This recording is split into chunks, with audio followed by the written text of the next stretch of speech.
Haya, asante sana watazamaji wangu wa GTN TV. Good morning, how are you doing? Tumeingia sasa ni kipindi cha lala salama. Niko na mgeni, is not new to our faces. Most people, watu wengi wa Udhaya wanamjua. He is one of the doctors, one of the specialists from Moi Kibaki Teaching and Referral Hospital. Daktari ambaye amespecialized haswa na vidonda. Ni daktari wa kironda. Anaelewa Kikuyu lakini kuongea ni ngumu, lakini daktari alisoma vizuri na akapata kazi. Kazi yake ni vidonda. Nimemleta hapa tuweze kutuambia hizi vidonda watu wako nazo. Je, zinakuja kuhatarisha maisha yetu ama kidonda ni gani? Kuna kidonda ya kuchomeka. Mimi najua kuna vidonda ambazo hazijajionyesha kwenye ngozi zetu. Kuna kidonda yana huko ndani. Ni kule kidonda kiana kuthini atutaharie wega. Mundu ndaiwa ikoyo no tuguthio kahora na nimukunyita horo. Morris nimekoroga kidogo. Najua nimewaambia hii lugha yetu kidogo. Mlisoma sana. Ni samaki? Morris, umekula samaki sana? Yes, nimelelewa kwa samaki. Samaki ugali. Yeah. Congratulations. Thank you. Karibu sana GTN. Kamera ni yako, salimia mafans, wacha tukujue. Yes. Yes, my name is Morris Ochieng. I'm a nurse by profession. Specialized in wound care. I work in level 6 hospital. I'm a father of, I don't know, but I'm a father. Well, so let me say that I'm a father. You are a father? I'm a father. Thank you so much. Karibu sana daktari. Sasa hawa watu wetu wamesumbuliwa na vidonda. Sijui nitaanza na swali gani. But maybe acha tuanze tu pale chini.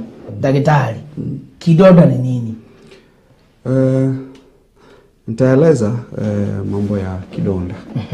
Kidonda is any injury to the integumenting tissues that can either be on the underlying tissues uko chini, ama you will tend to realize that there's a broken skin sometimes. Broken skin. It does not mean watu nasema si lazima kidonda ikue ngozi imetokana. Ati sio lazima kidonda ikue ngozi imetokana.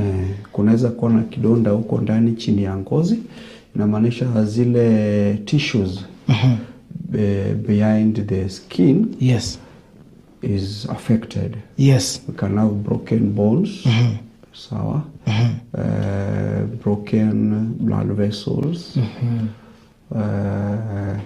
tissues, yes, the underlining uko chini, unapata they are injured. Yes. So they cannot function to their normal nature. Yes. So that becomes a wound.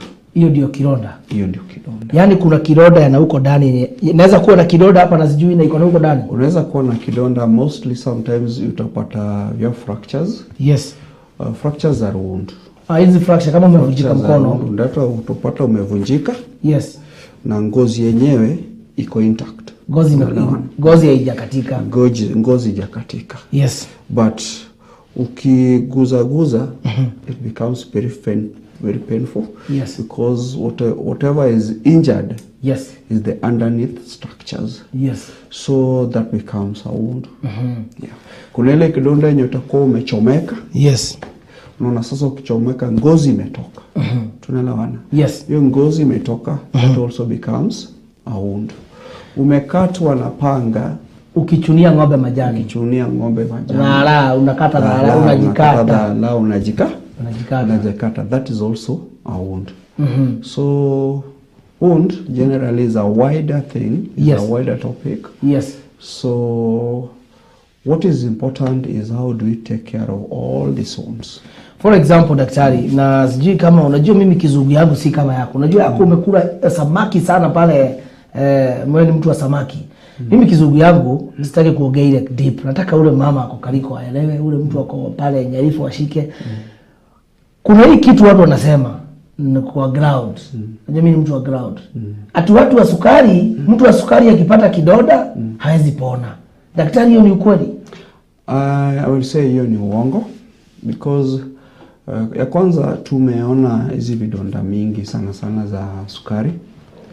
and mostly you find that our wagonjwa they come elderly patients. So wanasema kitu ya kwanza tena muhimu kwa hawa wagonjwa wenye uko na ugonjwa ya sukari is routine check-up. Tunaenda hospitali, tunapimwa, tunaangaliwa. What is important then, what is very important again is you need to have diabetic clinics where we deal with foot care. Yes. Hizo mambo za kuangalia mguu and all that, because ule mtu mwenye ako na diabetic, yes, unapata sometimes kipini shindano inaweza mdunga lakini hasikii. Is suffering from what is called neuropathic diabetic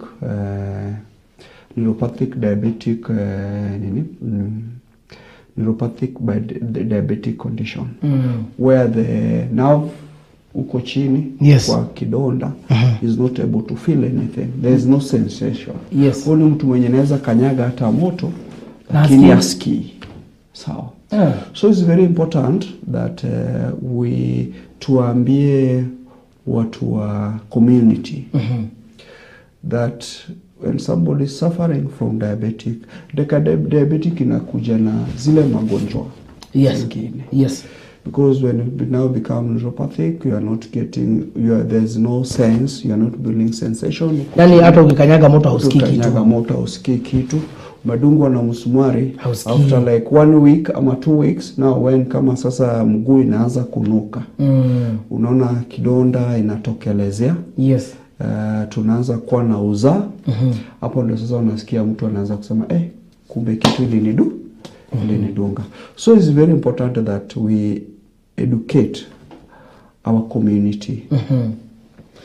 But before that, daktari, if tunaweza uliza hivi, wewe kama daktari wa vidoda na umekuwa ukitumikia haswa wananchi wa Othaya, wananchi wa Nyeri, wananchi wa Laikipia, umeface vidoda mingi sana. Nini nasubua watu haswa wa hapa eneo hili letu? What is this? Ni shida gani ya vidoda yenyewe inatusubua sisi? One thing umeona. One thing I will say this, I've encountered several wounds. Nishapatana na wale wagonjwa wenye wako na vidonda wengi sana. The major thing, which is the major problem ile yenye inatoka kabisa zaidi, ni kwamba there is no prompt care. Ile that we identify the condition today and we make sure that the condition is managed well. Now the problem is these people come in the hospital when it is too late. Mtanda kwambia, because we have challenges of elderly. Ati tuko na shida ya uzee. Wale wazee ni wako na shida. Wanakaa peke yao kwa nyumba. Yaani wazee huko mashinani wako peke yao kwa nyumba. Unapata mzee alichomeka, but akikuja hospitali nakwambia nilichomekanga, nilikuwa nadhani nitapona. So when they come to the hospital, they come to hospital when it's too late. So you have to go something which ought to have managed in a very simple and easy way. Na patient apone aende nyumbani. So it becomes complicated. Yani mtu alichomeka akatulia nyumbani. Ametulia nyumbani. Anakujanga sasa dakika 96. Dakika huko mwisho. So it's a big challenge to most of us. Then there's also what is called proper care. Proper care is also a challenge because wound management is not something new. Kutibu kidonda sio kitu mpya, but generally it's becoming advanced. Inapanda as the time goes, kidonda inapanda because you have challenges. You have immunity challenges. You also have infections which are cropping in.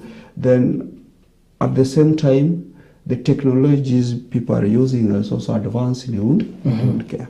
So napata, when we stick to the olden days of wound management, which is cheaper, I will say that, but in the long run, it becomes very expensive to the patient. Because utaniambia kidonda moja, I'll give you a scenario. There's an old man whom we have been seeing for some time. There's a patient who will tell you that kidonda yangu nimekaa nayo for like 10 years. Ati mtu amekaa na kidonda 10 years. Tunaelewana. Ni ya mguu ama ni ya kichwa ama ni ya mguu? Unasikia mtu anakuambia kidonda yangu nimekaa nayo like now 5 years. Hii kidonda haipo. Kidonda yangu haiponagi. But when you take this patient, first of all, what you have to agree. Cheap is always expensive. Tunaelewana. Because utaenda place unaambia mtu anakuambia tutakuosha na 100 kila siku. Na huku nini huku mtaa? Huko mtaa. Watu wa kuosha ni wengi. Tutakuosha na 100 kila siku. What are we doing the right thing? Unaona? Yaani huku nje kuna watu wajaja wa kuosha vidonda. Tunafanya hii kitu, are we doing it the right way? Unaona? Because first of all you have to make sure saa zile tunaosha kidonda is the environment safe. Zile vitu zenye natumia kuosha mgonjwa, kuosha kidonda, are they okay? Tunaelewana? Na at the same time tunauliza mgonjwa, which materials are we using? Kuosha kidonda. Uko na material gani? Sawa. Itakuja because people still stick to kuna dawa inaitwa Inaden. Kale ka Inaden. Hiyo. Kale ka kuosha kidonda. Unakamwagilia hapo. Inakauka. But na grabazine. Grabazine ni kale ina. Yes. We are saying when you are kama zile unataka kudumia, unataka kutibu kidonda, you must do what is called, lazima ufanye kenye tunasema proper assessment. Lazima uangalie kidonda. You start from the age. Hii kidonda ni ya miaka ngapi? Imekaa 50 years. Imekaa 50 years.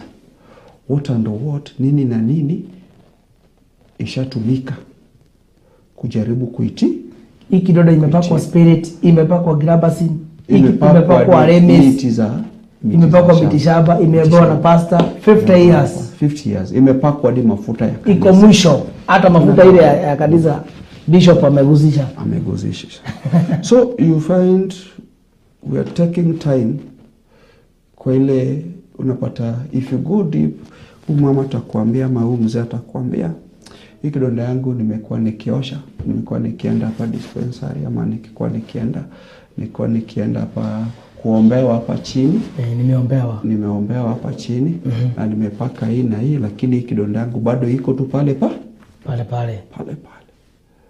We are not breaking the chains of infection on this one. But let me ask you daktari, kidonda imekaa kwa mguu ya mzee, for example, mzee is 70 years old.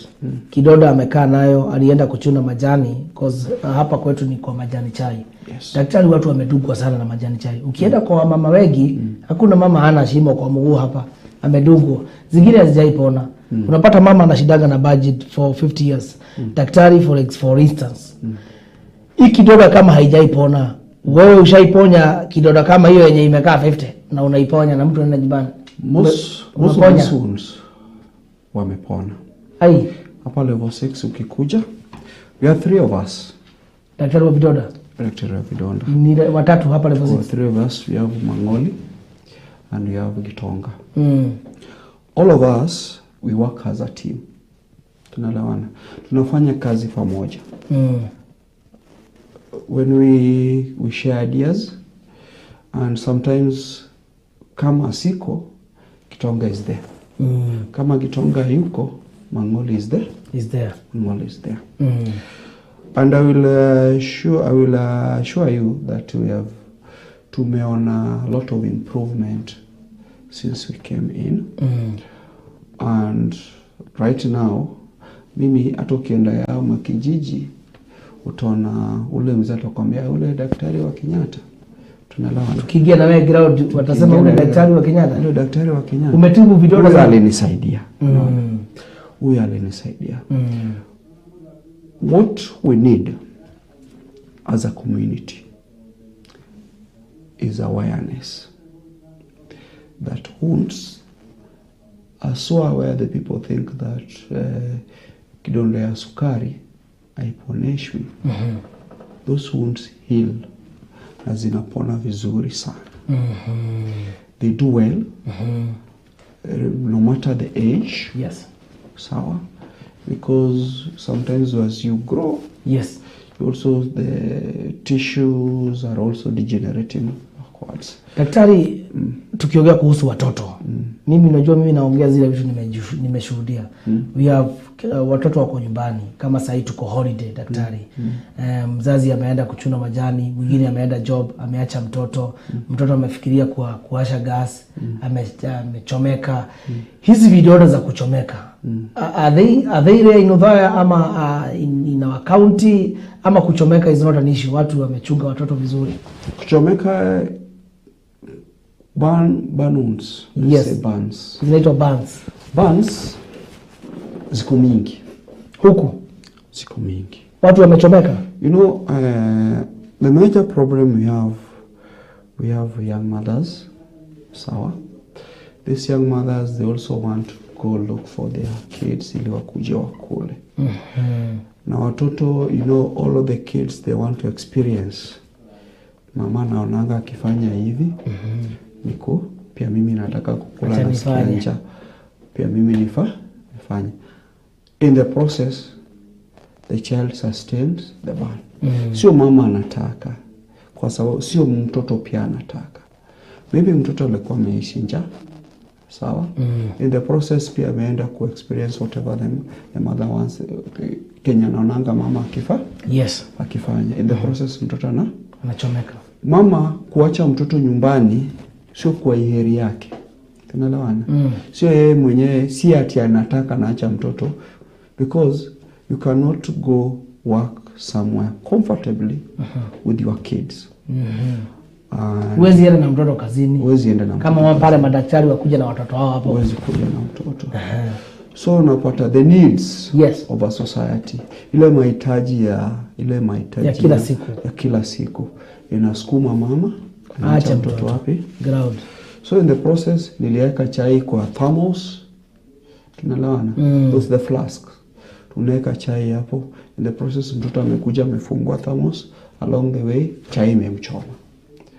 Hot water, those are the most recent burns zenye ziko. So what can you tell our young mothers who are listening to you, maybe they are at home listening to us? What's your advice to them? My advice will be very simple. Yes. As much as you are being pushed by the needs of the day, and also the needs of the babies or the kids we have as a society, let us try to be very careful. Anytime you are leaving the child behind, let's try to leave them under the care of someone else who is responsible enough to take care of your kids. Yes. Somebody whom you trust. The other thing on the issue of burns that I will not, I would wish to pass across, burns, the high percentage of burns that's caused by, I would say, one, neuropathic conditions. Neuropathic condition ni gani sasa? Hizo sasa unapata mtu is loss of sensation and all that. Anaguzanga kitu moto lakini asikii kama hii kitu ni moto. Atajua amechomeka kesho asubuhi. Atajua amechomeka kesho asubuhi. Now when the hand is kama sasa mkono imefura and everything. Yes. There's also issues of epilepsy. Epilepsy ni daktari? Hiyo kuanguka, ugonjwa ya kuanguka, ugonjwa ya kifafa. Kifafa. Unaanguka kwa sufuria moto. Unaanguka tu pap in the time, because you have no control over it. Yes. Ni kitu yenye una control. You can always control. So these people, the non-epileptic cases, and that is the major cause of burns. Yes. Epilepsy is the major cause of burn. Utapata mzee anasema mimi nilijipata nimeanguka tu. Sawa. Yo kuanguka tu, you don't know unaanguka wapi.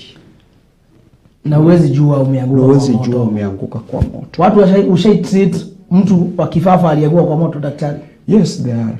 Kwa nini sasa watu wana? And the age bracket is very wide. Utapata kuna mtoto wa kifafa na mzee. Tunalawana. Utapata we have a convulsive disorders. Let's say convulsive disorders. Yes. Unashtuka tu umeanguka uko tu hapo tu.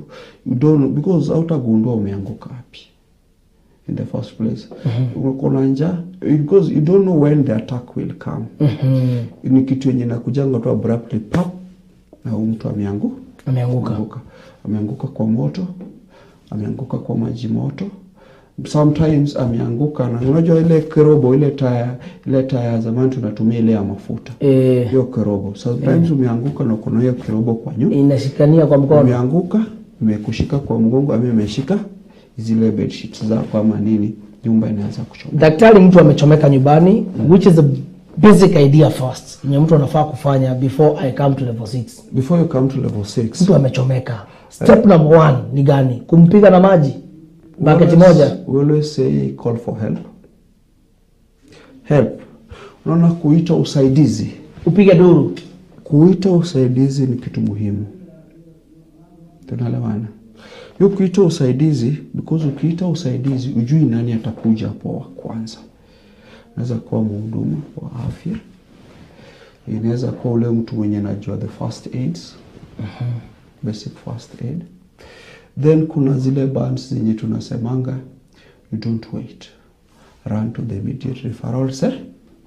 Mtu anachomeka na ni maji moto ya ugali imemwagia kwa mkono, anapiga duru.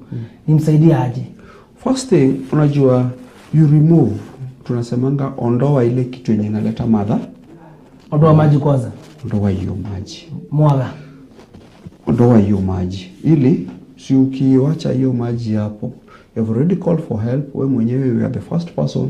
Huyu mtu ameanguka kwa moto, si umuondoe kwa moto kwanza.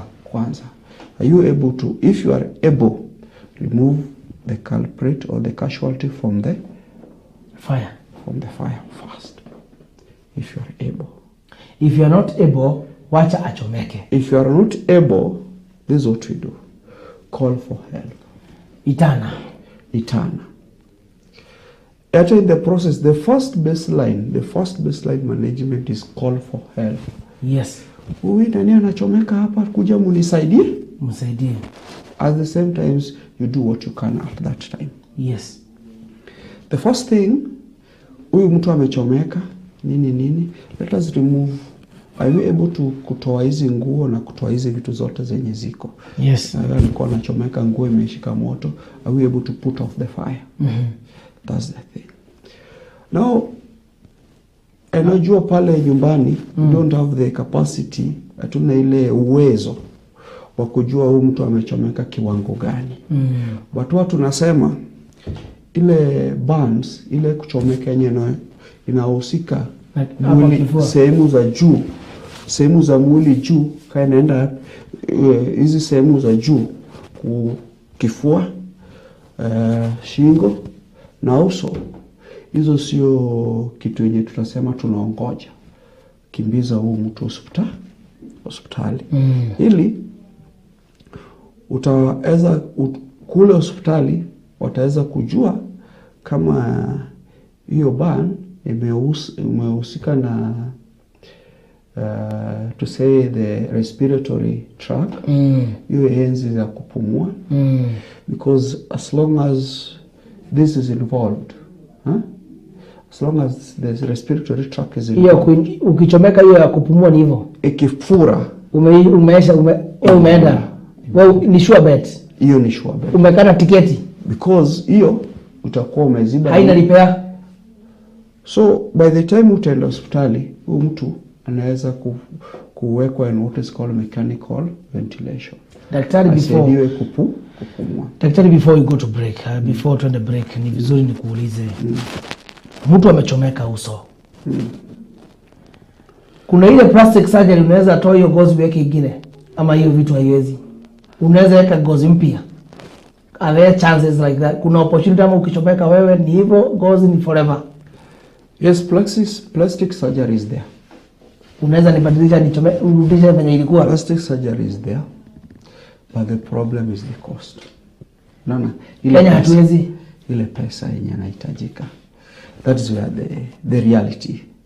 Plastic surgery is there. Kwa hivyo watu wamechomeka hadi uso. Very effective.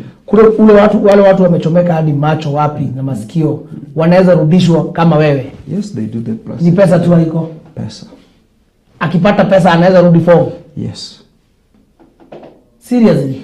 Yes. Hey. Acha nisome comment kadhaa daktari. Niko na daktari wa vidoda anaitwa Dr. Morris all the way from Mwai Kibaki Teaching and Referral Hospital.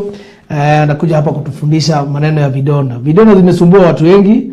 Na ni vizuri niambie watu tunaambiwa vizuri. Ile time umeona mwenzako anachomeka, piga duru. Woi, boti okay. Na waidaka anachomeka, mimi siwezi chomeka rahisi. Mimi najua kutokea moto. Huku Nyeri tumewasalimia sana. Kuna mrembo anaitwa Rin Bombo anasema anakusalimia, anako Nyeri scooter. Anaitwa Rin Bombo ako in sana. Kuna Beatrice Murage anasema kwa mitamboni. Shirwa Eldoret, Shirwa LD anasema tuhamwe, tuko pamoja. Shirwa LD. Eldoret mitambo iko sawa. Beatrice Murage nimekuona, asante sana. Nimeambiwa nikusalimia sana na jamaa anaitwa Morris. Sio Morris.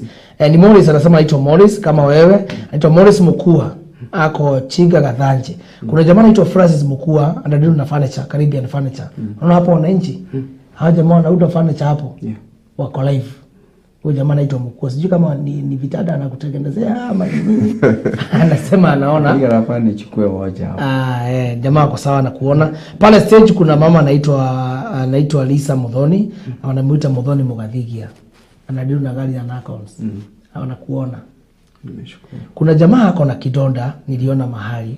Sitamtaja, lakini nitakuuliza mashida yake. Maana kuna wengi wako na shida kama kidonda iko kwa mguu. Saa zingine inaisha, saa zingine inarudi. Utaniambia kama mtu anaweza rohwa utumue vidonda. Wewe ushinde kwa hospitali na kuna kidonda unaweza chinja buzi, hiyo story ishe, wita wazee wa chama mshinje buzi, vidonda ishe. We take a short break, we are coming back. Thank you.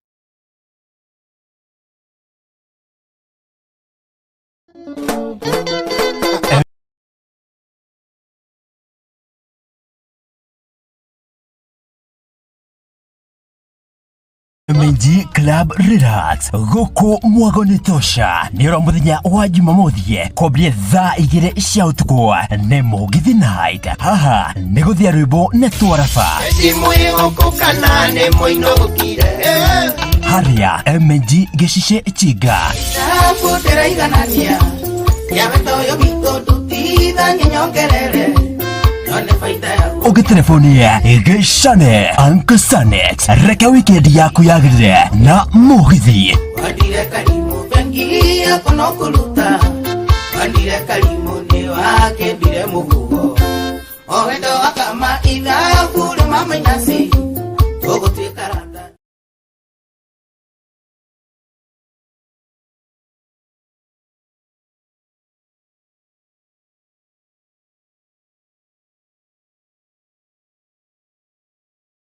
Ni uya ati kuhuthira rwimbo, thenema, ona kana kuhuthira wira utungitwo ni mundu ungi utari na maroma ma copyright na mahitia. Wewe na kinyuthi, saruni, ba, mukawa, thibitari, we wonanagia thenema, wewe na ndege, ngari ya ukui wa muingi, taxi, ona kana nyumba cia umemerekia. Ati ni mubatie kugia na maroma ma Unified Copyright License umuthi kuma kuri ruhonge rwa Public Kenya, ruria no rwandikithitio ta Collective Management Organization. Hura *553# no rumirire makinya. Marĩhi mothe mararĩhwo kũgerera M-Pesa Paybill number 4136329 kana kũgerera bengi ya KCB account number nĩ 13270200157.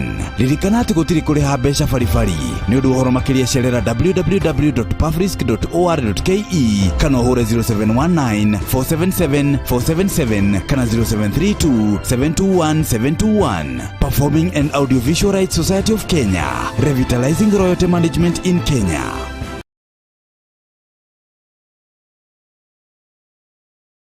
Wena itangatho ngerere kinyire ya Kenya na njira ya mwanya.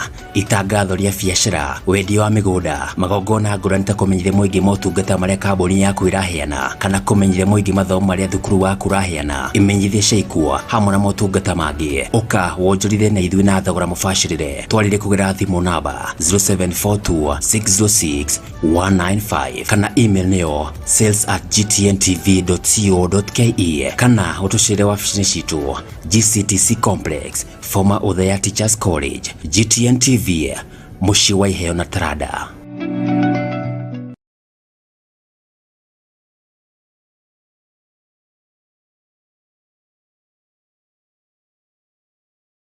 Thegio mwere wa GTN TV ni undu wa wiroreri waku na riu we utiriragira kugera mutambo wa panga niguo guthi na mbere na gutwamukira na njira ya mwanya urabatara guscan TV yaku niguo uthi na mbere na wiroreri wa mwanya wa GTN TV ugikorwo wina kiuria kana wonie tore kugera Facebook ni GTN TV Digital kana WhatsApp number niyo 0725 737228 kana ndomereri nguhe 0725 737228 mutambo wa X ni @GTNTV_Kenya, Instagram @GTNTV_Kenya, TikTok GTNTV_Kenya, email gctckenya@gmail.com.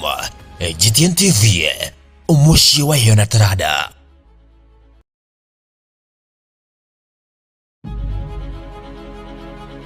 RBG Engineering Limited is an engineering company that specializes in fabrication and forming projects involving stainless steel, mild steel, and aluminum, and is committed to quality, reliability, and cutting-edge technology. Our services include metal folding, metal cutting, architectural steelwork, on-site services, while ensuring we collaborate with our clients from the initial idea stage, developing the concepts and translating them into computer-aided designs. For more information, contact 0738 123 123 or visit our offices in Kingongo, opposite Shell Petrol Station along the Nyeri Nyahururu Highway. RBG Engineering Limited, building the future.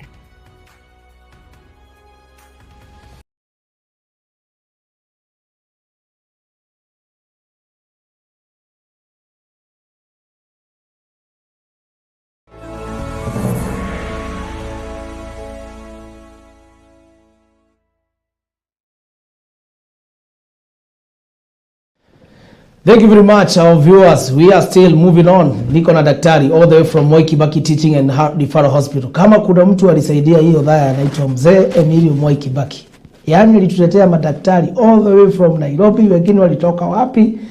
Sasa hapa niko na specialist wa vidonda. Yeye alisomea kazi ya udaktari na anadili na kidonda. Daktari, ushaitengeneza kidonda?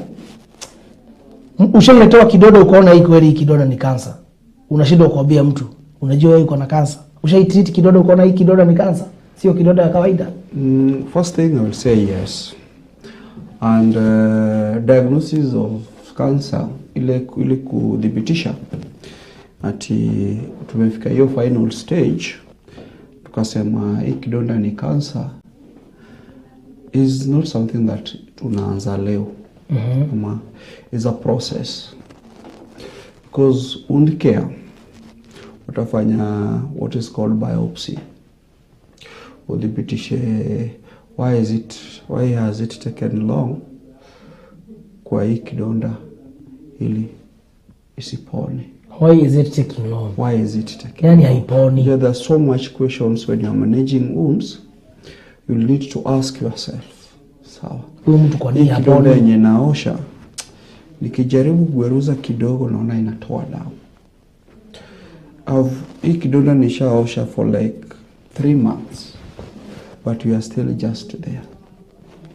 So it will force you to do what is called tunafanya biopsy. Tutafanya cultures hizo kuangalia the organism ile tunasema bacteria. Wacha tuseme bacteria because most people wanaelewa bacteria ile kenye na ile bacteria gani yenye iko kwa hii kidonda. Tumetumia hii dawa lakini kidonda is not responding kwa hii dawa. Tukifanya culture tutajua hii bacteria yenye iko kwa hii kidonda haiwezi tibiwa na hii dawa.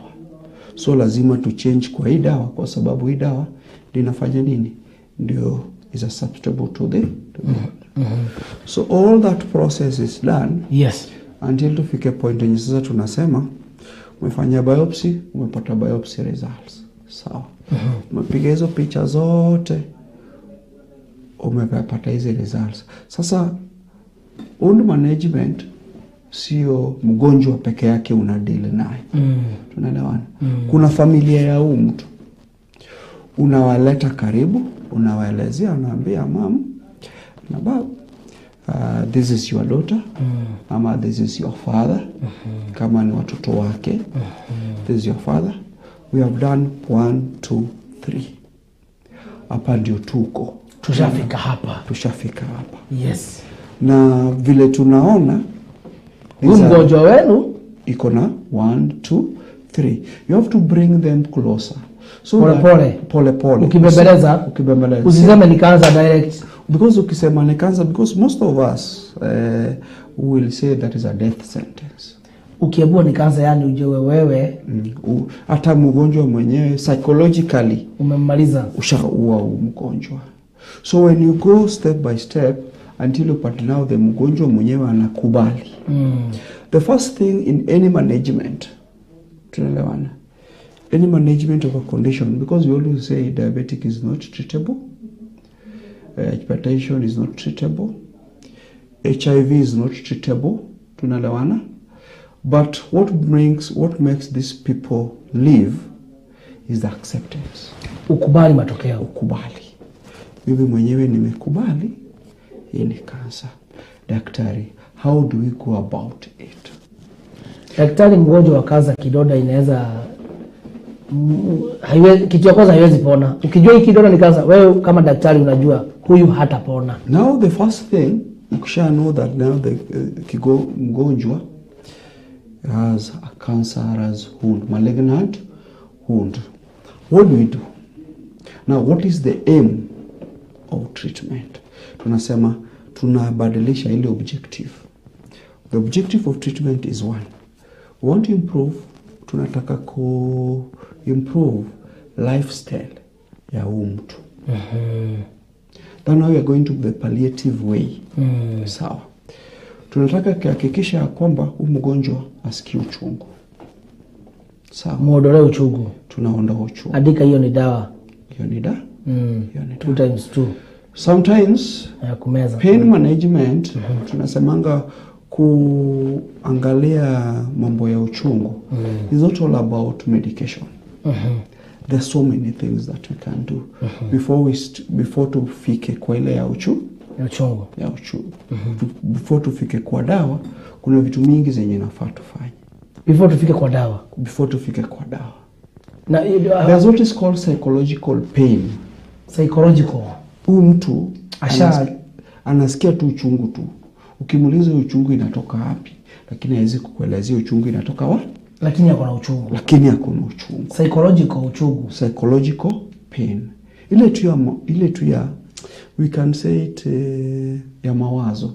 Let me say ya mawazo. Ile uchungu tu ya kuwaza. Do you have such cases ya vidonda za cancer in this region? Do you have such cases? I will say yes, and there are very many. Very many. Cancerous wounds. Mtu wako na kidonda ya cancer? Yes. Lakini udhaya hakuna. Udhaya iko. And I will say ziko. Then very lakini si kama zimegi. Unfortunately, it's contrary to what you are saying. Yes. Watu wamegojeka vidonda za kansa? Yes. So na zinatoka wapi daktari? Hizi vidonda zinatoka. Unasikia mtu amesema hii kidonda kalikuwa kadhudo. Kadhudo ni nini? Na kadhudo ni kale ile kufura. Kale kamefura. Kalianza kafura. Kadogo sana. Kidogo kidogo akatafuta sindano, akaduga, akafinya mahira. Mahira unaita aje? Najua umejua mahira. Uzaa. Imetoa uzaa. Mahira imetoka. Kidogo kidogo haya imeenda. Kidogo kidogo imeenda. So tutafanya nini daktari? Sasa tupeze tufanye nini? Tuhame Kenya tuende Tanzania. What is there? We need to have good diagnostic centers, and I'm very happy that now we are given level 6 here, and all the facilities we need will come closer to us. But we don't have facilities. We currently don't have facilities. Ya kutiti kidonda. Facilities, the diagnostic facilities. Nasemanga zile facilities za kugundua ugonjwa at the early stage. Ile kama research ya kuchambua sasa. Kama research.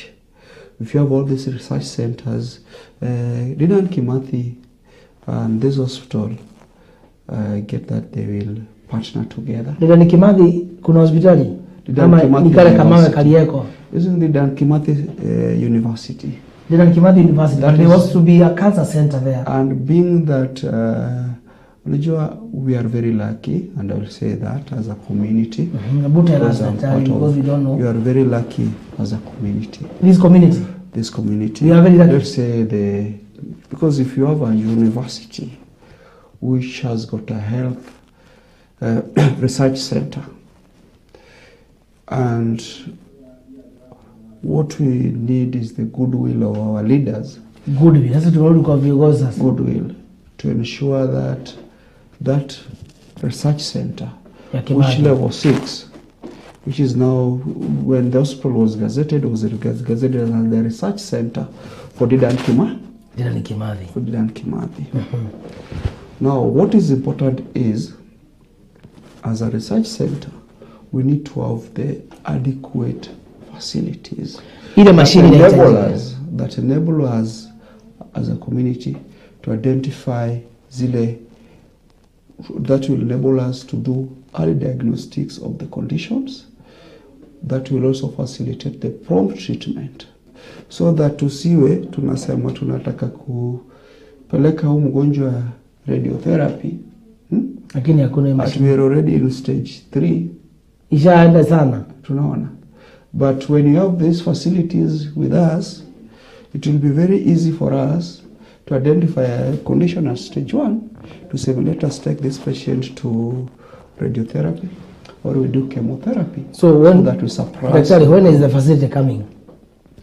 That one I'm not in a capacity. Because what I know is that Dedan Kimathi University was once launched by, I remember there was a leader here called Priscilla Nyokambi.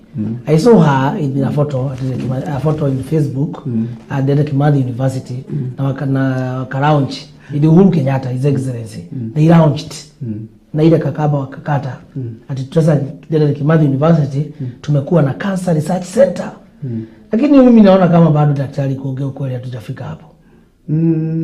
Unasisitiza tungangane viongozi wakuwe na goodwill, ama mimi sikupate vizuri? Mimi leaders wakuwe serious ama? Mimi, what I will say as a person, just speak for the truth. As a person, and to set you free. Maybe what I will say as a person, as an individual, you know, the Kenyan today we have, yes, what is hitting us and is hitting the pockets of the common mwananchi is the issue of health. Health. A healthy nation will always be healthy. Hata kama pesa haiko, lakini utasema watu wangu ni wazee, watu wangu wanapumua, daktari, hospitali ziko na kila kitu. So that goes the responsibility of our leaders, of which I believe you are one, and I'm also one of the leaders. So it's upon us to kae chini, to now as a community, to say, we want us to go, we want us to go this direction. If that is the direction we want us to go, we know it entails resources. Nitaongea na viongozi watege, manake we need wakitega, watege amount fulani, ndio pesa ikitegwa, Kimathi University na Kimathi ifikishe zile vitu zinafaa. Kwa sababu daktari, nimesikia kilio chako. Nimeona mahali unakujia. Umesema kidole ikikuja kwako kuna mahali kwanza ilifaa iende. Yeah. Lakini hapo ilifaa iende. Kama hakuna mahali ilifaa iende, amekuja kwako stage 3. Sasa umeletewa mtu akuja na father, aobewe. Hasho mara mwisho daktari. Wound care is a teamwork. Wound care ni teamwork. It's a teamwork. We need plastic surgeon on board. We need medical officers on board. We need wound care specialist on board. Tunaelewana. We need lab. All these things we need. You need you need the relative, and you also need the patient. So where are we as Kenya? As sisi kama taifa, tumefika wapi ikifika ni maneno ya vidonda? Tuko wapi? Kama hapa udhaa hatuna plastic surgery ya kidonda. Sijui hiyo ni ukweli. Yes, that is true. Tumefika wapi kama taifa? Ikifika ni kidoda tumefika wapi? Ni hiyo tu treatment ya. Where are we? That one needs improvement, and I think there's still room for that. And since and I will say this for free. Given that we had in Kenyatta in place, and Kenyatta being a teaching referral center, we have had access of plastic surgeon by the name Dr. Wanjeri. He's a plastic surgeon. Dr. Wanjeri is a plastic surgeon. We have worked with him very closely, and mostly if you go to Chinga, there's a woman there, I will not mention the name. Shajiga. Chinga hapa. She's a beneficiary of Dr. Wanjeri. Amefanywa plastic surgery. Plastic surgery. Lakini umesema ni hapa. But Wanjeri, I will, that one when that was organization between hospital and Wanjeri. It was not a private doctor for that. Yani shida kuna mtu successful na plastic surgery. Yes. If you talk to there's also another mzee up here, Kagonyi. I told you because I know this place is Kagonyi. Because of these patients and all that. He's also a beneficiary of plastic surgery. Kagonyi kuna mtu amefanywa plastic surgery. Yeah, na amerudishwa ngozi. Kagonyi haha. Kagonyi haha. Ni ukundo la ground. Then at the same time you have good general surgeons around. Who are capable of doing plastic surgeries. So okay. Yeah, but now when it's come to professionalism, then utasema general surgeon is not supposed to do plastic surgery. And as a country, we need to have plastic surgeons on board so that we help our people. Tulete plastic surgery on board. Yes. Kama hapa level 6 tupatiwe mmoja. We need to have one. Nikichomeka kidole na niambia daktari rudisha venye ilikuwa. You have to have the residential doctor as a plastic surgeon, because now we are level 6. We need to be proud of ourselves, and that's what I tell people. Level 6 ni plastic surgeon yakuwe hapo. Yeah. Daktari wa kurudisha jisho ikitoka arudishe hapo. Meno iwekwe yote hapo. Residential doctors. Residential doctors. Wale wenye wako pale. Yenye nikisema we have a 80% ban. Daktari yako pale and is ready and is on the ground and ready anakuja sema okay, now this is what we do. We are there 3 of us as a wound care specialist, of which I'm very happy that the hospital is also training, the KNH is also training other staffs on wound care, so that the higher the number, the bigger the bucket. Now the community can also feel the impact. Si ati kama siko Magetonga iko mimi nimeenda leave, somebody tells you that ule daktari wa vidonda ule daktari wa vidonda hapatikanagi, unaendaga unaambiwa hayuko, because you also know that history ya kuambia mtu hayuko kwanza mtu anasikia ati ule daktari wa ni mahede, then you say anakujaga Wednesday. When will we wait? Anakujaga kwanza wa mifupa Wednesday, kuna mwingine wa Thursday, kuna mwingine wa Friday. Tutagoja hadi lini? So those are the things. Daktari atulia hapo. That is the point. Sasa ukae ukinichanua hivyo mimi nitawasukuma hapa. Daktari, tunaenda kutamatisha hii tafadhali. Na nataka nikuulize swali moja. Hizi vidonda inaitaga unasikia mtu nani ako na ulcers? Hiyo ni kidonda. And how do we treat those ulcers? So I want to say this. Let me give a good scenario. Unajua, if you give an example of wounds, it will be very easy. One, burns are wounds. Those are types of wounds. Yes. We have what is called umenda pali umedungwa. That is a wound. Yes. Umedungwa sindano na daktari. Is a wound. Ama kudungwa na umedungwa na mti, mshumari. Let's say hata umedungwa shindano. Ukiwa kwa site. Yes. Umedungwa shindano. Yes. That is called prick wounds. Yes. Tunalawana. Umeanguka chini puru. It's called a friction wounds. Ukicelebrate bao kama majuu. We celebrate bao. Au ni pale approved na pale ya watu anja. Tunalawana. Hiyo ni kidonda. Hiyo ni kidonda. Umeanguka pahali. sawa. Umeanguka pahali, kama ulikuwa na pikipiki and all that, we call RTA wounds. Those are wounds. Umevunjika, those are umegongwa na rungu. Na watchman ukienda kupita usiku. Watchman ukienda kupita usiku. Ukagongwa hapa, umegongwa hapa vizuri, unaona kama imekuwa nyeusi. Those are wounds. Yes. You have bedsore wounds. Bedsore wounds is utapata zina classifyiwa kama pressure wounds. They either come with friction or abrasion. And ukipata bedsore wounds, yes, are very tricky to manage. Because these are patients wenye wamelala, mtu amelala tu flat. Unajua unaweza kaa hivi kwa kiti 24 hours. Ukiamka kuna kidonda kwa matako. Makalio. Unataka kuniambia unaweza kaa chini upate kidonda? Very true. The reason why I'm saying this, and we have to be very careful. And sometimes we advise the people who are working, like sasa unajua the media personalities, utapata mtu anakaa chini for a very long time. When I sit this way, sawa, the blood supply in that area is minimal. The blood supply. Kwa hiyo watu waache kukaa chini sana. When the blood supply in that area is minimal, what is happening? The tissues in that area, zile tunasema, how do you call tissues now? Tunasema hizo the underlying hizi nyama, let's say nyama, hizi nyama za huku hakuna damu inazunguka hapa, imetulia hapo, so zinaanza kukufa.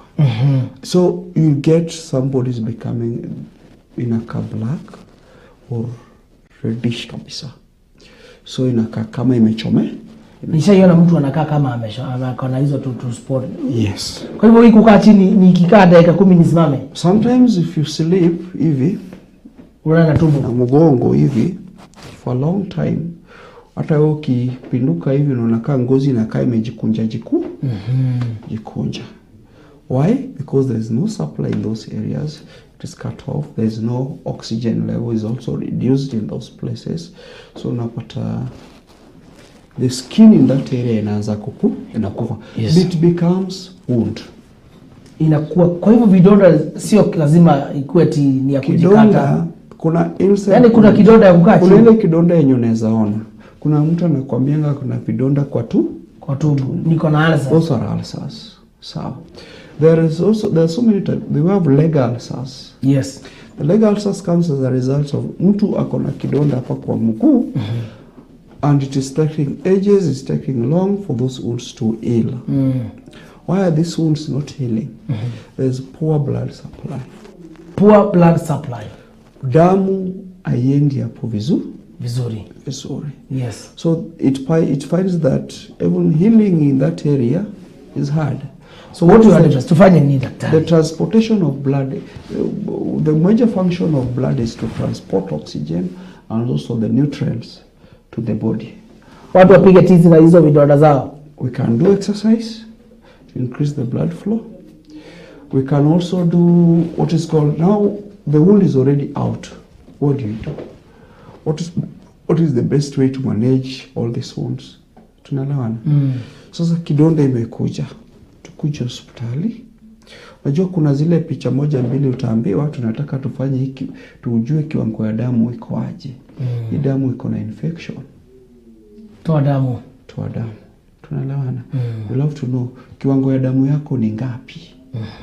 Wewe uko na damu wewe? Uko na damu. Ama tukuongeze. You have to know that blood helps in transportation of oxygen. How are your levels? Tunaelewana? Yes. How are your levels? Levels of what? Because tukiangalia infection levels nini and all that, infection will also hinder the healing of the wound. Wewe kama mgonjwa, do you have any communicable or non-communicable conditions? Are you diabetic? Are you HTN? Are you hypertensive patients? Because utapata most of these patients wako na vidonda. Daktari, swali ingine ya maana sana. Although my director ananiambia our time is up. Tumepiga 1 hour. Kuna ile kidonda unaambianga mtu enda uchije buzi na unapatiwa result unaambiwa mlienda pale nyumbani na wazee, mlisija buzi, maybe kuna mahali ya mkupeleka, maybe ni dawari. Kuna vidole kama hizo ushabia mtu ni buzi. Ama hizo vitu hakuna. In the medical world, we say that there is no correlation between, tunasemanga culture. Hakuna mambo ya culture that comes in medical world, because utapata most of this one, some of them heal. I believe that if you do a proper wound assessment and proper wound management, that wound is supposed to heal. Kwa hivyo wewe kama daktari, you don't believe in those cultural activities za wazee huko nini? Most of them are myths. Because kuna kujiambia watu wanajiambiana. Unajiambia because kuna ule mtu mwenye anakuambia nimekuwa na hii kidonda for like 10 years, but utakana huyo mgonjwa like the span of 6 months na kidonda inapona. Then you'll be like, what happened? Na mwingine anakuambia unajua nani alishija buzi hiyo maneno ikaisha. Hizo ni vitu za, those things are there, and just the cultural beliefs of a society also dictates the lifestyle they live. At the cultural everyday statement, the cultural beliefs of a society, the cultural beliefs of a society also dictates the lifestyles they live. Unajua wewe kama mwenyewe mwasemanga tu babu yangu alikufa kama hana kitu, pia mimi sio lazima nikuwe na kitu. Tunaelewana. Ule babu yangu alikufa maskini. So pia ule babu ule baya nimeitwa jina yake. So pia mimi lazima nikufe kama sina kitu. And the power of the tongue. Power of the tongue. Power of the tongue is very bad. Kuna mtu anasema nani aliuza shamba na yeye miguu yake haitoki chini. Hakuna vitoda ni shamba aliuza. So power of the tongue is power of the tongue. Power of the tongue is also affecting people. Daktari, mimi sijui kwanza utanipeleka Chiga nione plastic surgery, unipeleke Kagonye nione mtu amefanywa plastic surgery. I need to see these things because watu hawaamini. Mimi I want to believe on behalf. And I think it will be very nice, yes, when we bring these people on board, so that pia wajaribu kuelezea community. It is possible. Nilikuwa nimechomeka hapa. Na nimerudishwa mkono. And they also be so waambie, unajua ukisikia mtu wa kwenyu wa nyumbani anasema ile kenye he has gone, anatoa testimony kama ile ya kanisa. So I think people will be like, okay, kumbe tunafanya kazi, kumbe daktari anaweza fanya hiki kitu, tunaelewana. So that's the thing. Daktari, ukirudi pale Moi Kibaki abia hao daktari wote tunawasalimia na tunawapenda sana. Is one of the hospitals yenye imekuja kuleta face ya Othaya. Tunafurahia kuona Othaya is now a cosmopolitan. Yes. It's not the same again. Najua ilikuwa kijiji kila mtu anakoroga Kikuyu hapa. Lakini right now tuko na Daktari Morris Okal, tuko na all types of people. We are grateful for you. Thank you for coming. Thank you for enlightening our community. Na I hope pia nyinyi mmeelewa about vidonda. Umeabua hata kukaa chini sana. Utapata kidonda na huko nyuma. Mimi sitakuwa nakaa chini sana. Nikisoma gazeti ya Kabiri, nasimama na stretch. Camera is yours. Funga tafadhali. Igawira.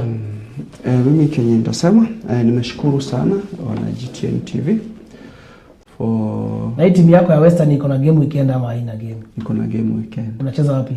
Nacheza Hotstar. Hotstar iko. Leo utafunga 3. Lakini kabaya niliona wakicheza na Nyeri United. Pale home ni baya. Unacheza home ama away? Away.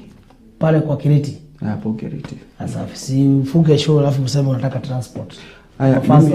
Mimi Kenya ndasema, I want to say I'm very grateful for this opportunity, and we are part of the society.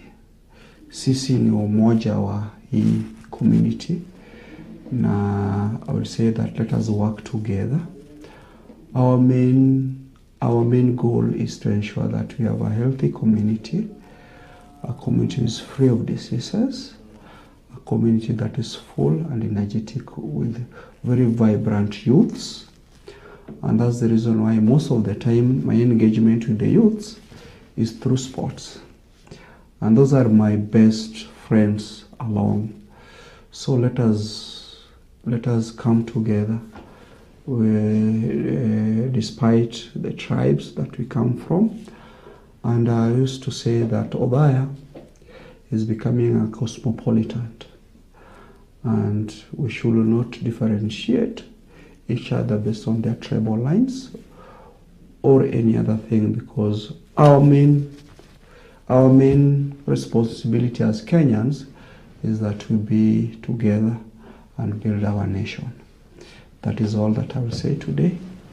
Over the weekend, mimi pia ni kocha wa Western FC. Kocha wa Western FC. Timu ya hapa Western approved. Timu Western approved ni vijana wa hapa. Western is composed of almost 80% vijana wa huku. Akina Oscar, akina Muski, na kuna kipa Muskiri is a good keeper. Yes. And all of these people are good players. So we'll ask for support. Yes. Mtakuja ile time tutatengeneza rambe ya Western FC, we'll ask for support. Yes. And I'm very happy that the community has given us that platform, and also the platform to express our talents and also to help the youths wa huku. I'm very happy with us. Thank you. Yes. And may God bless you. Thank you so much Daktari, nashukuru kwa kukuja. Naitwa Dr. Morris Okal all the way from Moi Kibaki Hospital. Pia yeye ni coach wa timu ya Western FC. Ni coach wa Western na ni daktari muteithĩtie timu ciothe ya muno makiria kunyitirira kirabu kia Western, no rehaga referee athiaga ATM ine yake akaruta mbeca ciake agateithĩrĩria gukorwo ikuria kirabu kia Western. Tuge ni ngatho nyingi muno na otogwauga Othaya is a cosmopolitan. Watu wapendane, sasa sio kijiji tena. Mzee Moi Kibaki aliota Othaya siku moja itakuwa municipality. The dream has come true. Ukiona daktari hapa ujue ndoto ya mzee ilitimia. Tunazidi kumuombea apumzike vizuri mahali pema peponi, hatuwezi msahau. Thank you so much for watching. Have a great day. Let us meet tomorrow. Mungu awabariki.